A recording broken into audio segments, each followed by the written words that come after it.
Don't forget to subscribe to the channel and give that like button a good old smack. It only takes a second, and it means a ton. Have you ever wondered what would happen if sworn enemies, unlikely companions, or total strangers were thrown together and forced to depend on each other? Buddy comedy anime thrives on these eccentric partnerships, mixing personalities that spark equal parts laughter and chaos. Um, uh, Sometimes it's the sheer improbability of these duos that delivers the best punchlines. Uh, it all starts with Ranma and a half, where Akane, whose tolerance for men is about as low as her patience with awkward situations, gets roped into a chaotic engagement with Ranma, who boasts an inconvenient magical curse to boot.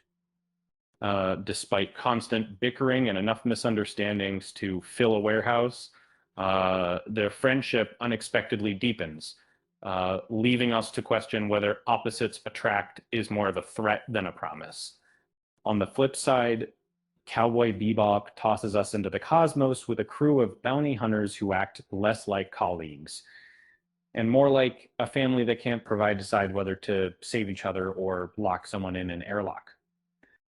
Spike and Faye's banter is legendary, bittersweet, sarcastic, and perpetually on the verge of emotional bankruptcy.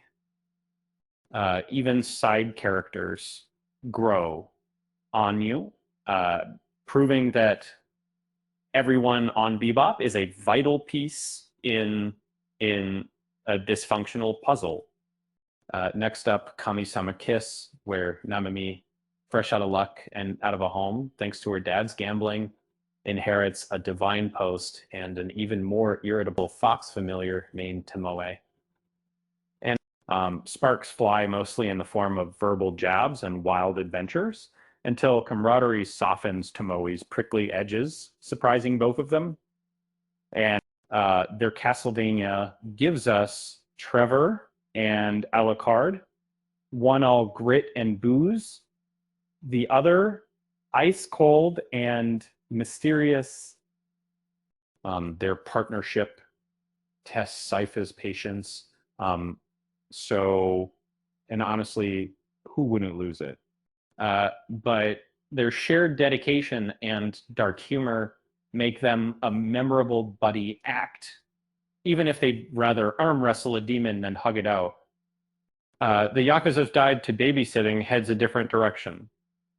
Kirishima, notorious for being a stone-cold enforcer, finds himself babysitting Yayaka, a shy young girl.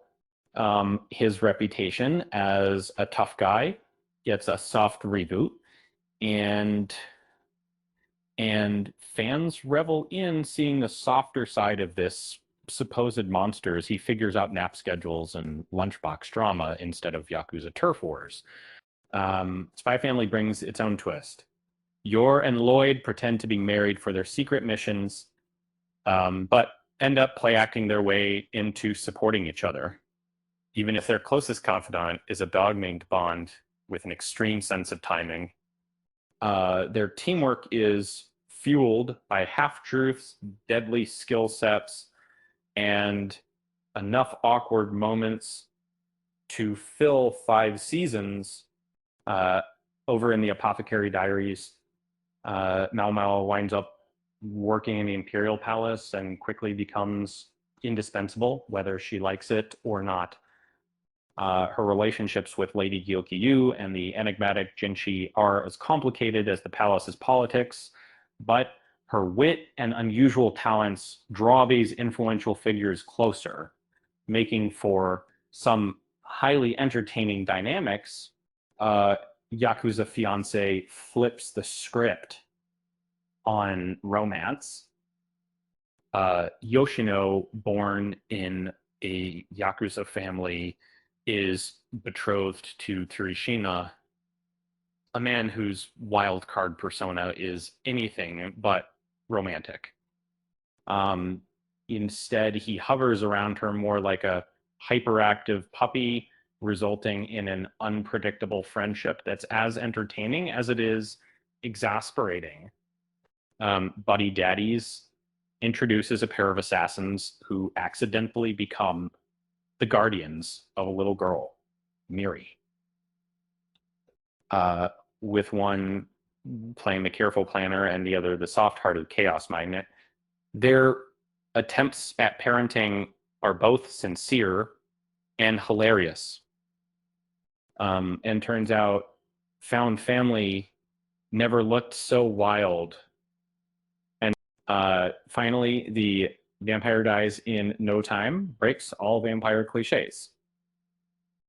Instead of epic duels, we get relentless ribbing between Ronaldo, a supposed vampire hunter, and Preluke, a tout so unthreatening he might as well sparkle in sunlight. Their banter is what really keeps the heart beating. And in true buddy comedy fashion, here's something to chew on. Why didn't the vampire ever duel the Yakuza babysitter? Because he couldn't handle that kind of stake in childcare.